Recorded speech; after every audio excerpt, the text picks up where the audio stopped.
بسم اللہ الرحمن الرحیم۔ ناظرین، وی لاگ نمبر ہے 144 144 اور اس کی دوسری قسط ہے۔ ناظرین، پیج ہے 189۔ کتاب کا نام ہے قصص الانبیاء اور کتاب ہے اردو میں۔ اور ناظرین، مین واقعہ جو چل رہا ہے وہ ہے بیان ہے رسول اللہ صلی اللہ علیہ وسلم سے دریافت کرنا، یعنی پوچھنا احوال اسکندر ذی القرنین کا کہ وہ کون تھے۔ ناظرین، یہ کل کا آغاز ہو چکا ہے اس سبجیکٹ کا، ایک ویلاگ ہم آپ تک پہنچا چکے ہیں اور اس کا یہ دوسرا ویلاگ ہے کہ کفار یعنی کافر لوگ حضور کا امتحان لے رہے ہیں، پوچھ رہے ہیں کہ اسکندر کون تھا اور ذوالقرنین کون تھا۔ یہ حضور اکرم سے وہ پوچھ رہے ہیں، حضور اکرم بتا رہے ہیں قرآن و سنت کی روشنی میں۔ آج اس کا دوسرا ویلاگ ہے۔ ناظرین، یہ کتاب جس کا ٹائٹل ہے قصص الانبیاء اور اس کی تصنیف ہے مولانا عبد المنان صاحب رحمۃ اللہ علیہ۔ ناظرین، یہ کتاب جس کا ٹائٹل ہے قصص الانبیاء، اس کے اندر حضور اکرم صلی اللہ علیہ وسلم سے لے کر حضرت آدم علیہ السلام کے قصے اور واقعات بیان کیے جاتے ہیں قرآن و سنت کی روشنی میں، اور ہم آپ تک پہنچانے کی کوشش کریں گے روزانہ کی بنیاد پر ایک یا دو۔ یہ سچے واقعات ہیں، قرآن و سنت کا حوالہ دیا جاتا ہے جا بجا ہر ایک جگہ پر۔ ناظرین، منڈے 9 جون 2025 ہے آج، منڈے 9 جون یعنی 9 جون 2025 ہے آج۔ ہم آپ تک پہنچا رہے ہیں یہ واقعہ۔ نحمدہ ونصلی علی رسولہ الکریم، بسم اللہ الرحمن الرحیم۔ جو کام مجھے کرنے ہیں کرنے نہیں دیتے، حالات مجھے غم سے نکلنے نہیں دیتے۔ سچ ہے کہ وہی لوگ میرے دشمن جاں ہیں، جو لوگ مجھے جاں سے گزرنے نہیں دیتے۔ کم ظرف ہیں وہ جام چھلک جاتے ہیں جن سے، ہم اپنا بھرا دل بھی چھلکنے نہیں دیتے۔ تحسین میری ان کو دعائیں لگیں لاکھوں، جو خود کو کسی دل سے اترنے نہیں دیتے۔ ناظرین، دوسرا حصہ ہے اس ویلاگ کا، وہ ہم آپ کے سامنے رکھنے جا رہے ہیں۔ بہرحال بہار تقدیر کسی حکمت عملی سے رسی اور کمند دیوار پر ڈال کر ایک آدمی کو اس پار کر دیا، اور پھر وہ نہ آیا۔ کچھ دیر کے بعد اسی حکمت عملی سے دوسری آدمی کو بھی دیوار پر چڑھایا اور اس سے کہا کہ شاید اس طرف بہشت یا اور کچھ ہوگا، لہٰذا تم آگے مت جانا، اور پھر کر ہم کو خبر دو، یعنی گھوم پھر کر ہم کو خبر دو تاکہ ہم کو معلوم ہو کہ اس کے پیچھے کیا ہے۔ لیکن باوجود اس تاکید کے وہ بھی پھر واپس نہ آیا۔ یہ کیفیت حال دیکھ کر اسکندر ذی القرنین نے سمجھا کہ میں جس کو بھی بھیجوں گا وہ واپس نہیں آئے گا، پس ملک کی حد بنا کر واپس مشرق کی طرف چل دیے۔ چلتے چلتے ایک جزیرے میں جا پہنچے، وہاں بھی ایک شہر آباد دیکھا، لیکن بغیر کشتی کے وہاں جانا بالکل محال تھا، اور اس جگہ پر دانا عقل مند اور حکیم تھے۔ اس جگہ پر دانا عقل مند اور حکیم تھے۔ جب ان لوگوں کو جو اس شہر میں آباد تھے اسکندر ذی القرنین کے آنے کی خبر پہنچی تو انہوں نے تمام کشتیاں جزیرے سے چھپا دیں۔ غرض اسکندر ذی القرنین میں اپنے لشکر کے بلب دریا چند روز تک ٹھہرے اور یہ سوچتے رہے کہ کسی حکمت عملی سے دریا کو عبور کر کے اس جزیرے میں جا اتریں۔ وہاں کے لوگ ان کو ملتے، وہ اپنے جسمی اعتبار سے بہت ہی دبلے تھے۔ ان سے پوچھتے کہ تمہارے دبلا پن ہونے کا کیا سبب ہے؟ اس کے جواب میں ان لوگوں نے اسکندر سے کہا کہ یہ ہمارے شہر کی غذا اور آب و ہوا کا اثر ہے، ہم لوگ بڑی حکمت سے غذا کھاتے ہیں، چنانچہ اس کی خاصیت بھی یہی ہے جو آپ دیکھ رہے ہیں۔ بس ان لوگوں نے اسکندر ذی القرنین کی دعوت طعام کی اور اس ضیافت میں اپنی حکمت عملی سے غذا تیار کر کے ایک خوان میں جواہرات سجا کر اسکندر ذی القرنین کے سامنے لا رکھا، اور پھر وہ سب کے سب الگ ہو گئے اور اسکندر ذی القرنین سے کہنے لگے کہ آپ تناول کیجئے۔ اسکندر ذی القرنین نے لوگوں سے کہا کہ آپ لوگ بھی آ جائیں اور ہمارے ساتھ شامل ہو کر کھانا تناول کریں، اور اسکندر ذی القرنین نے ان سے یہ بھی کہا کہ بھائی یہ تو ہماری غذا نہیں ہے اور ہم یہ غذا کس طرح سے کھائیں گے؟ اس کے جواب میں ان لوگوں نے اسکندر ذی القرنین سے کہا کہ تم اس لیے یہاں تک آئے ہو اور تمہاری یہاں تک آنے کی کیا غرض و مقصود ہے؟ آپ کو معلوم ہونا چاہیے کہ جو چیزیں آپ کے سامنے ہم لوگوں نے پیش کی ہیں وہ بھوک کو نفع دیتی ہیں، پھر آپ ہم سے کیا چاہتے ہیں؟ جب یہ باقی باتیں جتنی باتیں ہیں جب یہ باتیں اسکندر ذی القرنین نے ان لوگوں سے سنی تو پھر وہاں سے ہندوستان کی طرف روانہ ہو گئے اور اپنا ایک قاصد بھی شاہ ہند کے پاس روانہ کر دیا کہ وہاں جا کر کہو کہ ہمارے ساتھی کہو کہ ہمارے ساتھ بہت لشکر بھی ہے، بہت بڑا لشکر بھی ہے، اور ہم یہ بھی چاہتے ہیں کہ تمہارا ملک برباد نہ ہو، اور نہ ہم یہ چاہتے ہیں کہ تم سے لڑائی کریں، پس تمہیں لازم ہے کہ اس خبر کو پاتے ہی سب کے سب ہماری اطاعت میں آ جاؤ، اور جو خراج ہم مقرر کریں اس کو قبول کرو۔ چنانچہ اسکندر ذی القرنین کے قاصد نے یہ باتیں شاہ ہند سے جا کر کہیں کہ آپ ہمارے شہنشاہ اسکندر ذی القرنین کی اطاعت قبول کر لیں، اور ایک ایلچی بھی اپنی طرف سے ان کے پاس بھیج دیا، اور ایک ایلچی بھی اپنی طرف سے ان کے ساتھ بھیج دیں تاکہ وہ شہنشاہ کو شاہانہ استقبال کے ساتھ لائے۔ یہ سن کر شاہ ہند نے نہایت تعظیم و تکریم سے ایک ایلچی تحفہ ہدایہ کئی تحفے اور ہدیے دے کر اسکندر ذی القرنین کے پاس بھیجا۔ شاہ ہند کا ایلچی اسکندر ذی القرنین کے پاس پہنچا تو اس نے بادشاہ ہند کا بھیجا ہوا تحفہ دے دیا اور نذرانے ان کے سامنے پیش کیے۔ تو ذی القرنین نے اپنے کارندوں کو حکم دیا کہ اس ایلچی کو لے جاؤ اور اچھی طرح رہنے کو جگہ دو، اور 3 دن کے بعد اس ایلچی کو میرے پاس حاضر کرنا۔ چنانچہ حسب الحکم ملازموں نے اس کو لے جا کر اچھی طرح سے ایک جگہ پر رکھا، اور 3 دن کے بعد حضرت اسکندر ذی القرنین کی خدمت میں حاضر کیا۔ اسکندر ذی القرنین نے اس کو دیکھ کر اپنا سر نیچا کیا، اور اس ایلچی نے حضور کو دیکھ کر اپنی انگلی ناک کے سوراخ میں ڈال کر پھر نکالی اور بغیر کہے سنے یوں ہی اپنی جگہ پر چلا گیا۔ اس میں کیا راز ہے؟ اسکندر نے فرمایا کہ میں نے اس کو دراز قد دے کر اپنا سر نیچا کیا ہے، اور یہ بات سب کو اچھی طرح معلوم ہے کہ لمبے قد کا آدمی احمق اور بے وقوف ہوتا ہے، اور یہ مثل مشہور ہیکل طویل احمق ہے۔ کل طویل احمق الا عمر کل قلیل فتنت تل اہلا، یعنی یہ دیکھا گیا ہے کہ آدمی دراز قد والے زیادہ تر احمق ہوتے ہیں، لیکن حضرت علی رضی اللہ عنہ نہیں ہیں، اور یہ بھی دیکھا گیا ہے کہ ہر پستہ قد آدمی فتنہ ہوتا ہے مگر حضرت علی نہیں ہیں۔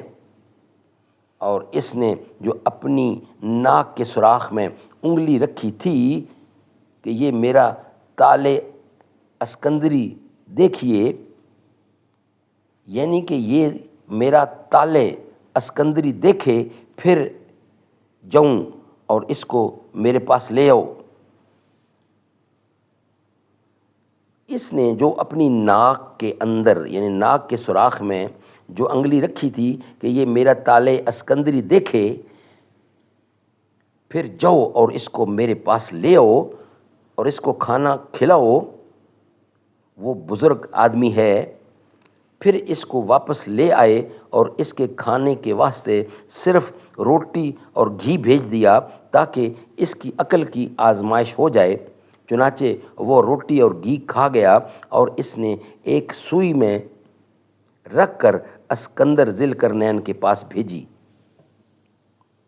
اور اس نے ایک سوئی میں رکھ کر اسکندر ذی القرنین کے پاس بھیجی، اور اسکندر ذی القرنین نے اسی سوئی کو سیاہ رنگ کر کے اسی روٹی اور گھی پر رکھ کر پھر اس کے پاس بھیج دی، اور اس نے پھر ایک ٹکڑا آئینہ کا اس پر رکھ کر اسکندر ذی القرنین کے پاس بھیج دیا۔ پس یہ ماجرا بھی خاص لوگوں نے دیکھا، اور پھر ان لوگوں نے اپنے بادشاہ اسکندر ذی القرنین سے عرض کی کہ اے جہاں پناہ، اس میں کیا حکمت ہے؟ بادشاہ بولے کہ روٹی اور گھی دینے کا مجھ کو یہ مطلب تھا کہ مرد علم و حکمت میں خوب ہوتے ہیں، کہ مرد علم و حکمت میں خوب ہوتے ہیں، جیسے روٹی ساتھ گھی کے، اور جو اس نے روٹی اور گھی پر سوکھی، یعنی جو اس نے روٹی اور گھی پر سوئی رکھ کر بھیجی تھی، یہ سمجھ کر کہ وہ علم و حکمت میں خوب ہے، پھر میں نے اس کی سوئی کو سیاہ رنگ کر کے جو بھیجا تھا، اس کا یہ مطلب تھا کہ اس کا علم اور حکمت مانند آئینہ کے صاف روشن ہے، اور ہم نے اس سے معلوم کر لیا کہ لمبے آدمی حقیقتاً بے وقوف ہوتے ہیں۔ پس ہم دونوں میں یہی اشارات میں گفتگو جاری تھی کہ پھر ہند سے ذی القرنین مشرق کو، جہاں سے آفتاب طلوع ہوتا ہے، وہاں پہنچے۔ حق تعالیٰ کا ارشاد ہے، ثم اتبع سببا حتى اذا بلغ مطلع الشمس وجدا تطلع على قوم لم تجعل لهم من دونها سترا۔ پھر لگا ایک اسباب کے پیچھے، یعنی سفر کا سر انجام کیا، یہاں تک کہ پہنچا ذی القرنین سورج نکلنے کی جگہ پر، تو اس نے پایا کہ سورج نکلتا ہے، اور اسی جگہ پر ایک قوم کو بھی پایا کہ نہ ان کے لیے کوئی گھر ہے اور نہ سایہ اور نہ کپڑا، اور وہ لوگ بیاباں ریگستان میں رہتے تھے، کیونکہ ریگستان میں گھر وغیرہ نہیں بن سکتے، اور نہ روئی کی کھیتی ہو سکتی ہے کہ اس سے کپڑا بناویں، یعنی بنا دیں، اور وہاں جاڑا بہت ہوتا ہے، اور وہ لوگ اپنے کھانے کو دوسرے شہروں سے لا کر کھاتے ہیں۔ زن و مرد سب ننگے رہتے ہیں، اور مثال جانوروں کے جمع وغیرہ کی کرتے رہتے ہیں، اور سب جب دھوپ نکلتی ہے تو ان کے بدن میں قوت آتی ہے، اور جب آفتاب غروب ہوتا ہے تو سخت سردی پڑتی ہے۔ یہ دیکھنے کے بعد پھر اسکندر ذی القرنین دوسری جگہ پر جا پہنچے، جہاں اللہ رب العزت بائیں الفاظ ارشاد فرماتا ہے، قولہ تعالی ثم اتبع سببا حتى اذا ابلغ بین السدین وجد من دونہما قوما لا یکادون یفقہون قولا۔ ترجمہ: پھر پیچھے چلا اسکندر ذی القرنین اور راہ کے یہاں تک کہ جب پہنچا درمیان دو دیواروں کے، تو پایا اس نے ان دیواروں کے پاس ایک قوم کو جو دیواروں کے نزدیک تھی۔ ترجمہ: پھر پیچھے چلا اسکندر ذی القرنین اور راہ کے یہاں تک کہ جب پہنچا درمیان دو دیواروں کے تو پایا اس نے ان دیواروں کے پاس ایک قوم کو جو ان دیواروں کے نزدیک تھی، اور وہ یہ بات نہ سمجھتے تھے۔ فائدہ: حد مشرق میں دو پہاڑ بلند ہیں۔ ناظرین، یہ ویلاگ ہم یہاں ہی کمپلیٹ کرتے ہیں، اور انشاءاللہ نیکسٹ ویلاگ میں بقیہ حصہ ہم آپ کے سامنے رکھیں گے۔ یہ ویلاگ ہمارا یہاں ہی بند ہوتا ہے۔ ناظرین، ہماری کوشش ہے کہ روزانہ کی بنیاد پر کم از کم 1 یا 2 ویلاگ آپ کی خدمت میں پہنچائے جائیں۔ یہ ویلاگ ہمارا جو کہ مشرقین تیار ہیں، بیان ہے رسول اللہ سے دریافت کرنا احوال اسکندر ذی القرنین کا، کہ سوال تیار کیے ہوں کہ حضور سے ہم پوچھتے ہیں کہ ان کو علم بھی ہے یا نہیں اس معاملے میں۔